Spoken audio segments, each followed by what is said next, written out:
Sebelum kita terus pada topik kita pagi ini, amalan yang disukai oleh Nabi Sallallahu Alaihi Wasallam ketika menjelang Ramadan.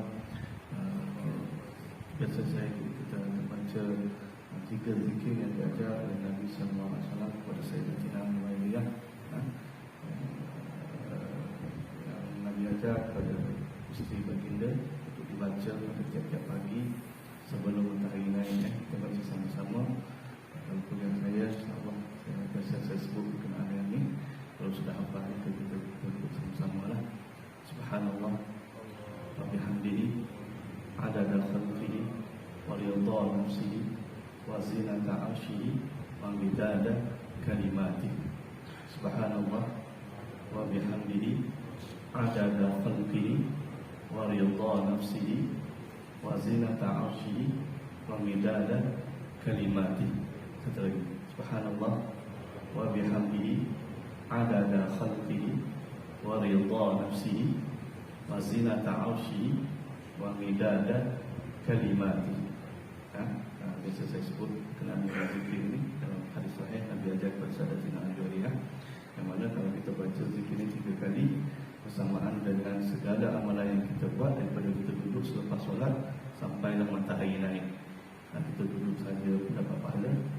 Kita berzikir pun, pahala zikir termasuk dalam zikir yang dibaca 3 tadi. Duduk dalam majlis ilmu pun termasuk dapat pahala yang sama kan. Dan kita baca Quran, apa saja amalan yang kita buat daripada selepas subuh kita duduk sehinggalah naik matahari terbit kan. Alhamdulillah sampai sekali lagi saya di sini. Cuma saya nak tanyalah satu. Saya tadi agak terlewat sebab jalan belakang tu dah tutup. Saya baru tahu yang ditutup dengan pagar. Kenapa? Sebab COVID ke apa? Sebab kebiasaan saya guna bus, dia akan bawa di situ. Saya dari belakang, dari highway itu masuk. Sampai situ tak ada pagar.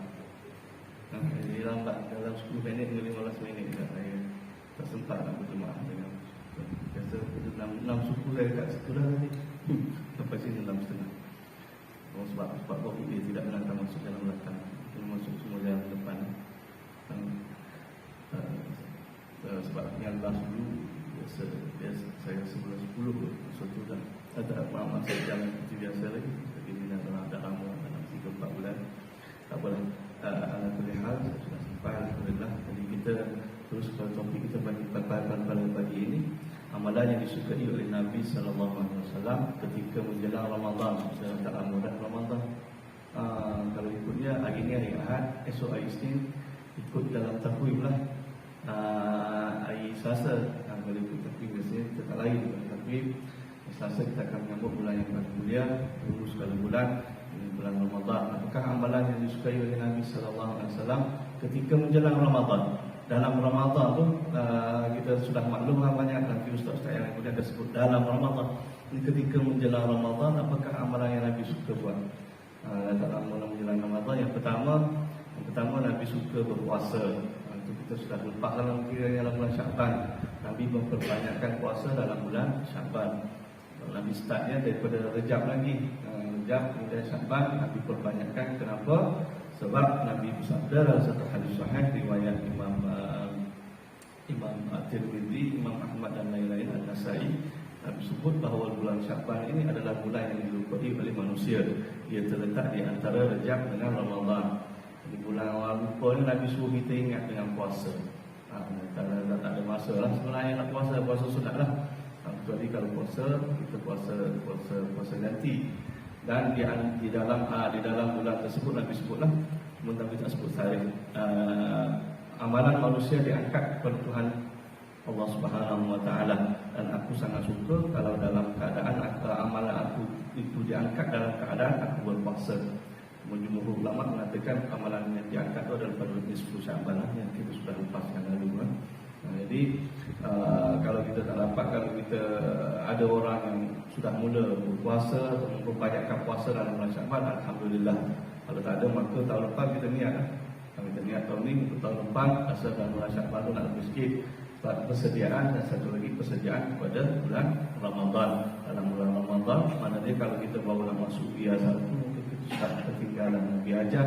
Biar satu dan biar dua sudah masuk dalam bulan Rejab. Biar tiga dan biar empat patutnya dalam bulan Syaban.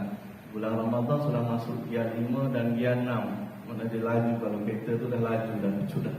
Kalau kita baru nak mula biar satu dalam bulan Ramadan, maka kita sudah ketinggalan dengan orang yang lain. Seperti perlombaan F1 tu, ketika lampu 1, 2, 3, 4 dalam F1 tu, lampu dia ada lampu merah 4. Kalau saya biasa tengok 1, 2, 3, 4 merah. Dia tak ada warna hijau. Hilang keempat lampu merah tu, maka kereta boleh bergerak. Dia tak guna bendera pun, checker flag tu. Dia guna lampu. Lampu tu kalau lah kita ambil perbandingan, ketika lampu merah tu kita baru terkerti mana dia tengok kat steering ni, semua ada kat steering dia tu.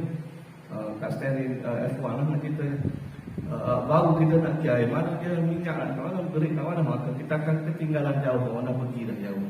Itulah dalam amalan yang disukai, amalan yang diajar oleh Nabi SAW dalam bulan Syaban. Maksudnya kita sudah mula. Kalau tak boleh. Maka kita mula dalam better late than never. Jangan kita, walaupun kita terlambat, tapi jangan dalam bulan Ramadan, walaupun kita baru nak mula, kalau puasa, nak beramal soleh yang lain, tak ada masalah. Tapi yang diajar oleh Nabi, sepatutnya kita sudah mula lebih awal. Itu yang pertama. Yang keduanya, selain daripada berpuasa, Nabi memperbanyakkan bertaubat. Nabi memperbanyakkan istighfar sebelum masuk Ramadan. Sebelum masuk Ramadan, Nabi memperbanyakkan istighfar. Yang ada di dalam hadis. Ada hadis yang khusus, ada hadis yang umum. Kenapa ada orang tanya kenapa Nabi banyak istighfar, sedangkan Nabi sudah maksum, Nabi sudah tidak mempunyai dosa sebarang dosa. Nabi istighfar yang pertama, Nabi jawab dalam satu hadis. Kita ingat riwayat siapa? Silap Imam At-Tirmidzi juga. Riwayat Imam Bukhari. Mafhum hadis tu, aku ni nak jadi seorang hamba yang bersyukur. Tak salah ke untuk aku menjadi seorang hamba yang bersyukur, seorang hamba yang bertaubat. Dia memperbanyakkan istighfar kepada Allah SWT. Sebab Nabi ini adalah seorang hamba, dan tanda Nabi bersyukur adalah memperbanyakkan istighfar dan juga memperbanyakkan amal soleh. Itu yang pertama. Yang kedua, Nabi nak ajar kepada kita umat. Nabi dia akan buat dulu, dan hadis itu sampai kepada kita, nak suruh kita ni memperbanyakkan bertaubat. Kita ni, Nabi tu apalah, dia confirm masuk syurga. Kita ni belum confirm lagi. Jadi kita memperbanyakkan. Memang taubat ni adalah zikir harian sebenarnya, tapi nak menjelang Ramadan ni kita perbanyakkan sikit. Hari ni hari Ahad, esok hari Isnin, dijangka hari Selasa. Sebelum masuk hari Selasa tu kita memperbanyakkan beristighfar, bertaubat kepada Allah Subhanahu Wa Taala atas segala dosa kita yang telah lalu sepanjang sebelum Ramadan. sebanyak daripada Ramadan tahun lepas sampailah Ramadan tahun ini, nak masuk Ramadan tahun ini, banyak dosa kita perbanyakkan istighfar. Itu yang pertama, istighfar kepada Allah Subhanahu Wa Taala, minta ampun dengan Allah Subhanahu Wa Taala daripada dosa kecil dan dosa besar. Dosa kecil ini dihapuskan dengan amal-amalan soleh, kita ambil wudu, kita sujud, kita rukuk.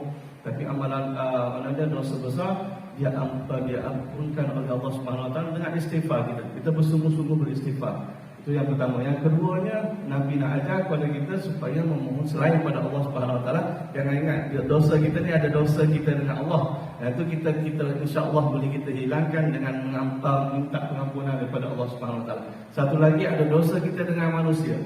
Dosa kita dengan manusia yang itu tidak dapat dihilangkan dengan istighfar. Tidak dapat dihilangkan. Nabi tidak cerita secara spesifik, tapi dibincangkan oleh ulama. Sebab itulah malam-malam Ramadan tu ada orang hantar mesej kita tak menjelang Ramadan, malam ke 2-3 hari ni ke akan mula dah atau esok ke, saya nak mohon maaf kepada atas salah dan silap saya untuk kami sekeluarga menjelang Ramadan. Memang tidak disebut dalam hadis yang khusus, tak ada sebut dalam hadis yang khusus bahawa malam Ramadan tu menjelang Ramadan kita minta ampun dengan manusia, tak ada. Tapi Nabi sebut dalam satu hadis yang umum. Sebab dan antaranya hadis riwayat Imam Bukhari yang 3 Nabi aminkan tiga doa malaikat Jibril. Salah satu aminnya adalah daripada doa daripada malaikat Jibril. Malaikat Jibril berdoa, celakalah bagi sesiapa yang memasuki Ramadan kemudian melepasinya dalam keadaan dia tidak diampunkan oleh Allah Subhanahu Wa Taala akan dosanya. Hadis itu hadis riwayat Imam Bukhari dan Muslim, muttafaqun alaih. Jadi daripada hadis inilah diambil hukum oleh para ulama berkenaan dengan bagaimana orang masuk Ramadan dengan keadaan dia tidak diampunkan dan melepasi Ramadan, lepas daripada Ramadan tidak diampunkan oleh Allah Subhanahu Wa Taala. Yang pertama sebab dia tidak memohon keampunan daripada Allah Subhanahu Wa Taala. Itu yang pertama. Dan yang keduanya kata ulama, sebab dia dosa dengan Allah, alhamdulillah dia minta ampun. Tapi dosa dengan manusia dia tak minta ampun, dia tak minta maaf dengan manusia. Di mana dosa tersebut tidak akan diampunkan oleh Allah Subhanahu Wa Taala, melainkan orang itu sendiri yang mengampunkan. Jadi itu ada hadis yang khusus, hadis yang direct tak ada. Indirect hadis ada. Jadi maknanya perbuatan yang baik, salah satu perbuatan yang baik kita minta maaf. Kita minta maaf dengan sesama Islam kita, sama-sama kita, saudara kita, keluarga kita, sahabat kita, jiran kita. Minta maaflah nak masuk Ramadan. Nak keluar Ramadan nanti kita biasa dah selamat hari raya, maaf saya batin, minta maaf juga. Dalam Ramadan pun kita maaf, nak keluar daripada Ramadan pun kita minta maaf. Minta maaf dengan Allah dan minta maaf dengan manusia. Itu. Maknanya perbuatan tersebut adalah tidak menyalahi daripada sunnah Nabi sallallahu alaihi wasallam, walaupun tidak ada hadis yang khusus. Ada orang mempertikaikan, kata kenapa nak minta maaf? Sebab yang saya sebutkan tadi dalam hadis itu Nabi sebut indirect. Tidak secara langsung, tidak secara langsung masuk Ramadan dan keluar Ramadan dalam keadaan kita diampunkan oleh Allah Subhanahu Wa Taala. Kalau kesalahan kita dengan manusia, kita kena minta maaf dengan manusia supaya Allah ampunkan. Kemudian kita bertaubat kepada Allah Subhanahu Wa Taala. Itu yang kedua. Yang pertama puasa tadi, yang kedua beristighfar. Yang ketiga Nabi memperbanyakkan qiyamul lail sebelum masuk Ramadan. Sebelum masuk Ramadan, kita cerita ni sebelum menjelang Ramadan. Dah masuk Ramadan tu cerita lain. Sebelum Ramadan tu Nabi memperbanyakkan qiyamul lail. Sebab apa? Persediaan dalam Ramadan. Bila yang sekarang dah bulan Syaban. Ada setengah masjid yang saya pergi surau dia sudah mula qiyam, tapi hari hujung minggu. Hujung minggu mula dulu tapi hari kita hujung minggu. Dia dah buatlah imam di satu masjid yang saya pergi tu, imam dia dah umum esok bila pakak datang dia kata kita akan mula berqiyam mulai sebab persediaan pada Ramadan. Boleh datang dalam 4 pagi. Ada satu masjid yang saya pergi, tapi saya singgah dalam masjid itu.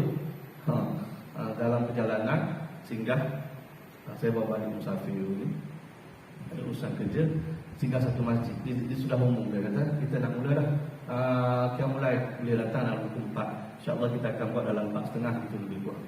Adalah satu cara yang baik sebenarnya kita. Dalam Ramadan itu memang kita sudah biasa dah qiyamul lail.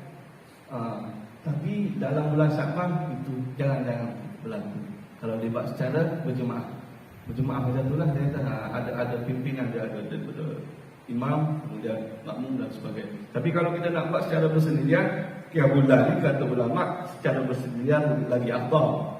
Segala solat sunat kecuali solat sunat tarawih, solat sunat 2 hari raya, istisqa, dan ada beberapa lagi solat sunat tu, istisqa, satu lagi gerhana. Segala solat sunat selain yang saya sebutkan tadi itu adalah disunatkan untuk buat secara bersendirian. Sunat secara bersendirian.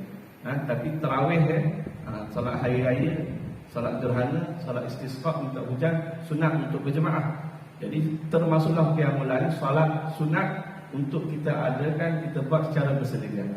Tapi kenapa masjid dengan surau nak buat secara berjemaah?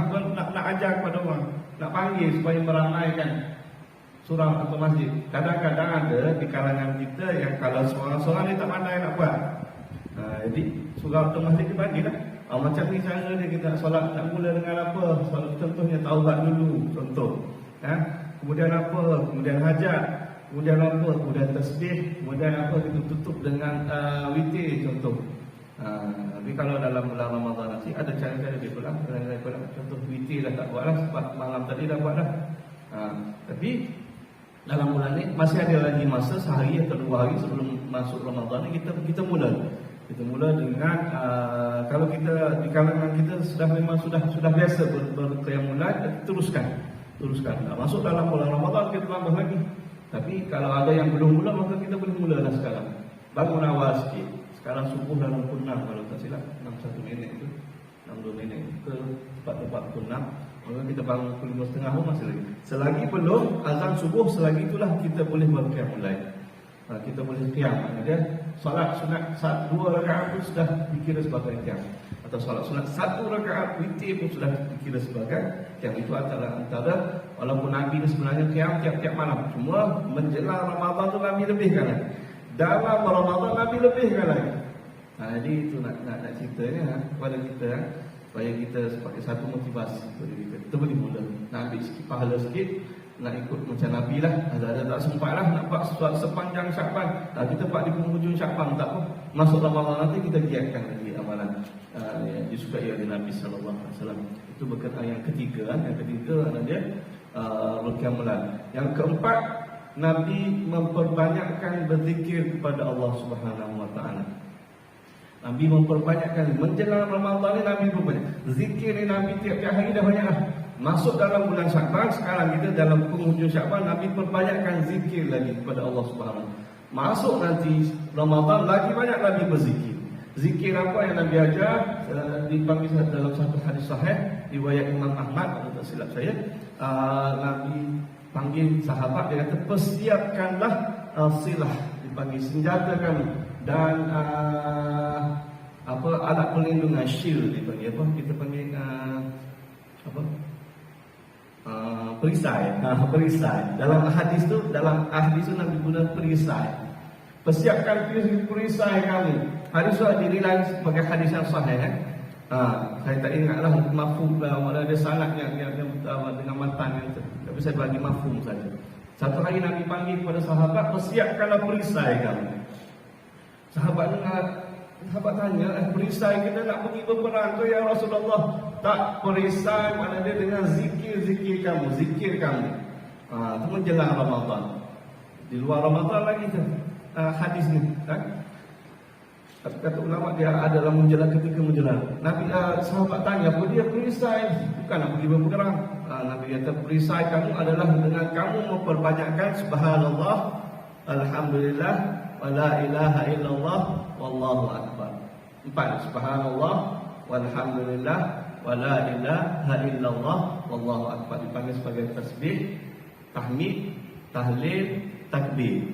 Itu biasa kita kan. Ini zikir yang terbaik kata ulama. Zikir yang terbaik dalam semua zikir ni, zikir yang terbaik. Ditambah yang kelima, wala haula wala quwwata illa billah. Kalau tak nak tambah tak ada masalah. Kalau tambah lagi bagus. Nabi suruh memperbanyakkan zikir ini dalam menjelang Ramadan. Pada subhanallah, walhamdulillah, wala ilaha illallah, wallahu akbar. Kalau nak tambah wala haula wala quwwata illa billah. Dalam hadis tu Nabi tak sebut la haula, tapi dalam hadis lain Nabi sebut la haula, dipanggil hauqalah. Hauqalah Nabi suruh baca 100 kali setiap hari. Tapi zikir tadi nak lebihkan lagi pun tak apa. Ini adalah zikir yang terbaik. Di antara 4 tadi tu, tasbih, tahmid, tahlil dengan takbir, mana yang terbaik? Tahlil lah, la ilaha illallah. Tapi dia termasuk sekali. Kita perbanyakkan zikir ni nak menjelang Ramadan. Sebab Nabi pun perbanyakkan zikir. Zikir-zikir yang lain tak boleh baca ke Ustaz? Silakan, tak ada masalah. Saya sebut yang mudah saja sebab Nabi sebut zikir ni. Tasbih, tahlil, tahmid, tahlil dan takbir. Perbanyakkan. Masuk dalam bulan Ramadan kita banyakkan lagi. Contohnya 2-3 hari menjelang Ramadan ni kita buat 100 kali sehari atau 200 kali. Biasanya yang Nabi sukanya 100 pagi, 100 petang. Itu adalah nombor formula yang Nabi suka buat. Kalau kita tengok dalam Hisnul Muslim ataupun Ma'thurat, kebanyakan zikir Nabi ada yang 10, ada yang 3. Kalau zikir yang panjang ni macam ni, Nabi suka buat 100 pagi dan 100 petang. Itu kita buat. Dalam masuk dalam Ramadan kita perbanyakkan lagi zikir kita. Zikir-zikir yang lain silakan. Saya sebut yang mudah saja, mudah nak ingat pagi ni. Itu yang keempat. Yang kelimanya Nabi memperbanyakkan berdoa. Nabi memperbanyakkan berdoa sebelum menjelang Ramadan. Sebab kita tak pasti lagi ni, hari ni hari Ahad, esok hari Isnin, hari Selasa. Sempat ke tak kita masuk dalam Ramadan ni? Jadi perbanyakkan apa dia doanya? Doa yang sabit dalam hadis riwayat Imam Baihaqi, Allahumma barik lana fi Sya'ban wa ballighna Ramadan. Doa tu sabit daripada Nabi. Nabi mula daripada bulan Rajab lagi. Allahumma barik lana fi Rajabin atau Rajabah wa Sya'bana wa balligh. Tapi Rajab dah habis, kalau kita ambil Rajab, kita ambil Sya'ban dengan Ramadan. Wa ballighna Ramadan. Ya Allah, engkau berkatilah kami. Susah nak baca dalam bahasa Arab, Ustaz. Saya tak hafal susah. Baca dalam bahasa Melayu lagi. Berkatilah kami dalam bulan Sya'ban. Bulan Sya'ban ni berbaki 2 hari lagi. Dan sampaikanlah kami kepada Ramadan. Itu doa. Bila Nabi mula dalam bulan Rajab ni, kemudian terus bersama dalam bulan Sya'ban, terus bersama.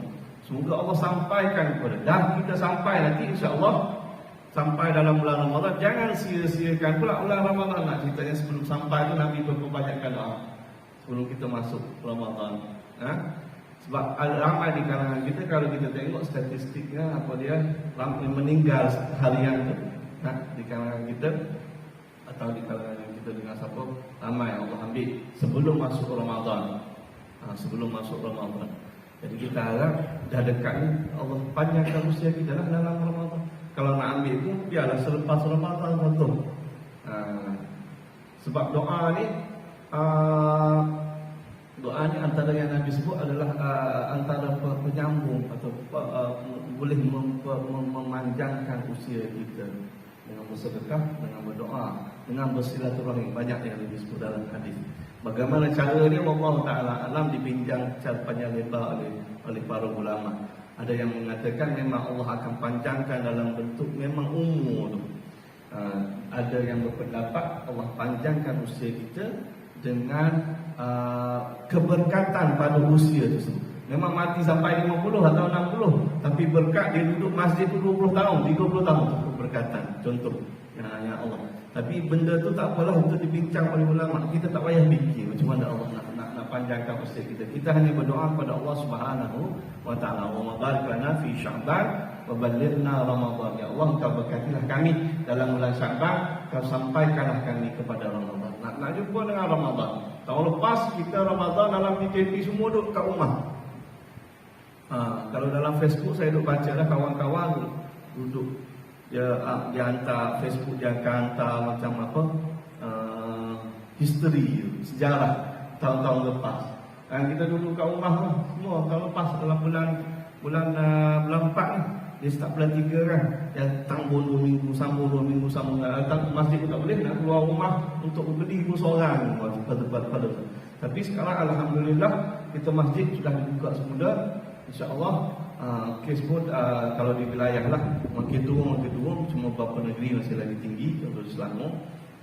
Tapi makin turun Alhamdulillah.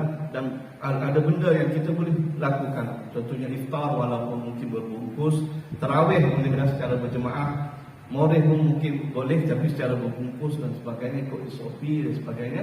Tapi Alhamdulillah Ala kulli hal fi kulli hal wa ni'mah, atas segala yang Allah bagi kepada kita. Nanti tahun ini kita berkesempatan insya-Allah untuk berada dalam masjid atau rumah-rumah Allah. Itu yang kelima. Nabi memperbanyakkan berzikir, berdoa kepada Allah Subhanahu. Yang keenam Nabi memperbanyakkan berita, memberi kabar gembira, bercerita berkenaan dengan Ramadan. Ini pagi ini saya bercerita, Ustaz Rai pun akan bercerita berkenaan dengan Ramadan. Nak bagi tahu satu tetamu agung sebelum, kalau kita masjid surau kita ni Al-Aziz, surau Al-Aziz kan betul. Ada Perdana Menteri nak datang, mesti sudah diwar-warkan seminggu atau 2 minggu. Kalau kita tahu sebulan sebelum tu kita sudah war-warkan Perdana Menteri nak datang ni, contoh, atau agung nak datang solat maghrib pada sekian-sekian. Dah lama dah persiapan tu, ada kita akan bincang, kita akan duduk sama-sama bermesyuarat dan sebagainya. Tapi begitulah tetamu agung, Ramadan akan sampai. Nabi buat macam mana? Nabi bercerita pada sahabat dia akan datang. Akan datang kepada kamu, banyaklah hadis yang kita jumpa. Akan datang kepada kamu suatu bulan yang penuh keberkatan. Antara yang Nabi sebut, bulan di mana pintu-pintu syurga dibuka dan pintu-pintu neraka ditutup. Dan dirantai, dibelenggu segala syaitan. Atau antara berita gembira yang Nabi sebut kepada sahabat. Sahabat sebut kepada sahabat yang lain, dapat hadis yang sampai kepada kita. Biar ada lagi cerita gembira saja berkenaan dengan Ramadan yang dicerita. Barang siapa yang berpuasa imanan wa ihtisaban, penuh dengan keimanan dan mengharapkan pahala, ghufira lahu ma taqaddama min dhanbihi, diampunkan dosa dia setahun yang lalu. Ma taqaddama min dhanbihi, yang telah lepas. Siapa yang qama, satu hadis sebut qama, bangun. Mana dia solat pada waktu malam dalam bulan Ramadan. Dan satu lagi mansoma, siapa yang berpuasa. Tapi dua-dua dengan ayat imanan wa ihtisaban, dengan penuh keimanan dan mengharapkan pahala daripada Allah Subhanahu wa taala, ghufira lahu. Dua-dua tu hadis sahih riwayat Imam Bukhari. Tapi dalam riwayat berbeza, qoma dengan soma. Nabi nak cerita, Nabi nak kabar gembira kepada kita. Diampunkan dosa kita. Banyak lagi lah. Sesiapa yang berpuasa akan dimasukkan ke dalam pintu-pintu, antaranya hadan mafhum hadis. Pintu yang digelar sebagai Ar-Rayyan. Dalam syurga ada satu pintu yang khusus kepada orang yang berpuasa. Nabi sebut tu. Puasa, kata ulama, puasa sunat dan puasa wajib fardu, yakni Ramadan. Pintu itu akan dimasuki oleh orang yang berpuasa, kemudian dia akan diseru oleh malaikat. Siapa lagi di kanan? Dan kita duduk dalam padang mahsyar, dah selesai semua, diseru. Mari masuk semua dalam pintu raya. Pintu raya ni macam mana? Wallahu ta'ala alam. Tapi kata ulama, dia menafsirkan, mentakwilkan hadis tadi, pintu yang sangat spesial. Berbeza dengan pintu yang lain. Pintu-pintu dalam syurga ni banyak. Pintu sedekah, pintu solat, pintu jihad, pintu sabar dan sebagainya. Ada beberapa pintu yang disebut oleh Nabi dalam hadis. Antaranya Ar-Rayyan. Ar-Rayyan ni lebih hebat, lebih istimewa daripada yang lain. Malaikat akan memanggil, semua, siapa yang berpuasa, suka puasa dulu di dunia, mari masuk dalam pintu Ar-Rayyan. Kemudian semua sudah selesai, pintu itu akan ditutup. Nabi dan hadis lain. Dan pintu itu dan tidak akan dibuka lagi selepas itu. Pintu Ar-Rayyan ni, selepas semua yang berpuasa masuk, ditutup dan tidak akan dibuka lagi selepas. Istimewa yang Nabi kita kabar gembira. Ada pintu istimewa.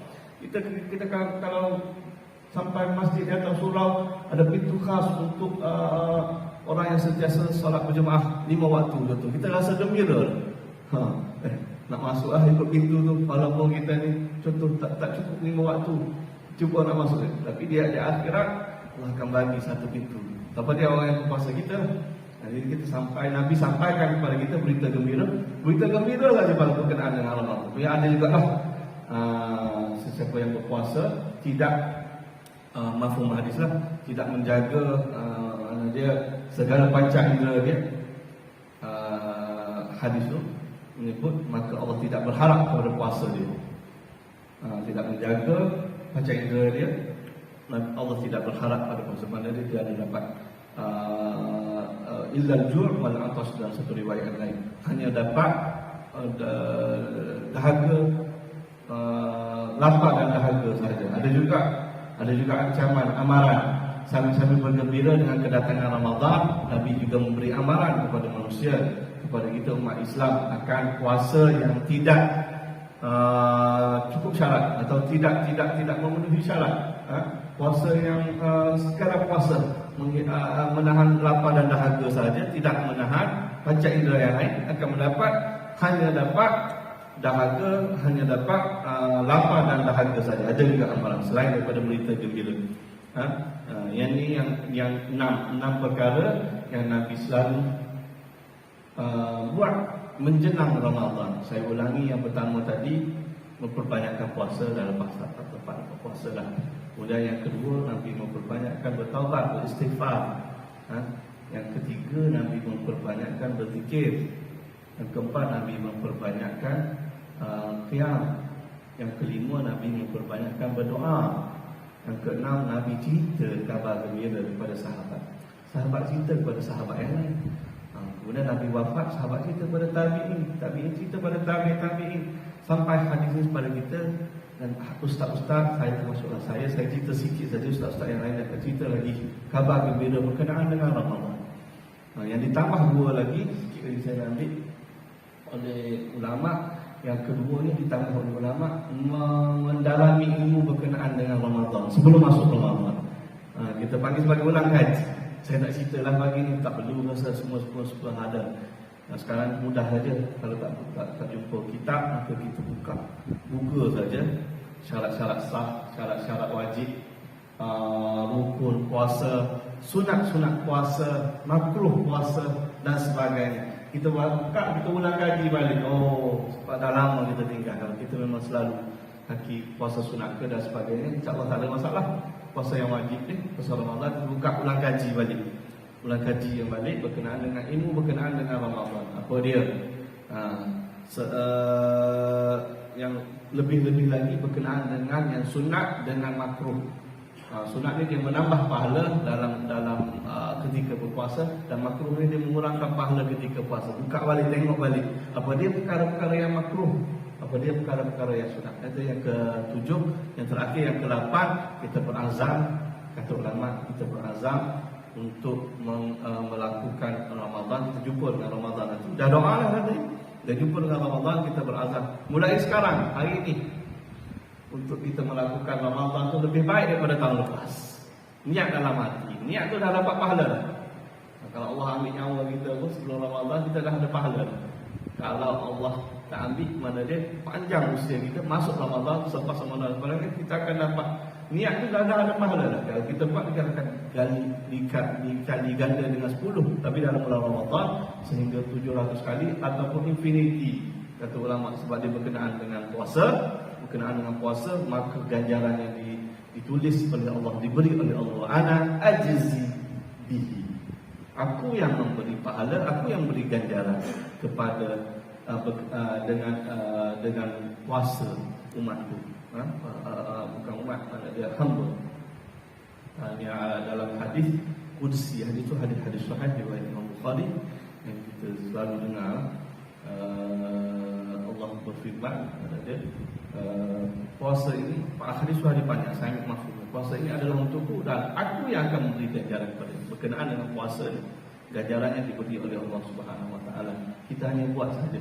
Jadi kita berazam hari ini, ya Allah, kau panjangkan usia aku, doa dulu, kemudian kita berazam, masuk Ramadan aku nampak lebih baik daripada tahun lepas. InsyaAllah kita lebih baik daripada tahun lepas. Kita semua solat kat rumah. Tahun ni kita boleh solat di rumah Allah, di masjid, surau. Satu lebih baik lah. Yang kedua ya, macam-macam lagi yang kita boleh buat. Yang lain yang lebih baik daripada tahun lepas, nak bersedekah yang lebih baik daripada tahun lepas. Kita berazam. Tak boleh nak buat banyak, kita buat sikit, lebih sikit daripada tahun lepas. Itu azam dia. Dan keazaman, setiap keazaman itu dikira sebagai niat. Dan niat pada semua niat yang baik akan diganjari oleh Allah Subhanahu Wa Taala. Satu. Tapi masuk Ramadan nak kira satu lah. Ini di luar Ramadan, dalam bulan Syaban ni, satu niat yang baik, pahala dia satu. Kalau kita buat, diganda oleh Allah ada 10 asyru amsalihah, mislu ajri asyru amsalihah, 10 kali ganda. di dalam bulan Ramadan, lebih daripada itu, kerana yang menggandakannya adalah Allah Subhanahu Wa Taala. Saya rasa cukup setakat itu berkenaan dengan amalan yang Nabi suka buat menjelang Ramadan. Jadi yang baik itu daripada Allah Subhanahu Wa Taala, kita sampaikan kepada orang yang lain. Kita datang segala kelemahan daripada diri saya sendiri, saya minta maaf. Wallahu ta'ala alam. Tutup dengan tasbih kafarah, suratul As dan doa. Subhanallah thumma wa bihamdika asyhadu an la ilaha illa anta astaghfiruka wa atubu ilaik. Bismillahirrahmanirrahim. Wal 'asr innal insana lafi khusr illa alladhina amanu wa 'amilus shalihat wa tawassaw bil haqq wa tawassaw bis sabr. Bismillahirrahmanirrahim. Wassalatu wassalamu ala asyrafil anbiya'i wal mursalin sayyidina Muhammad wa ala alihi washabbihi ajma'in. Allahumma ij'alna minal ladzina yastami'una al-qawla fayattabi'una ahsanah.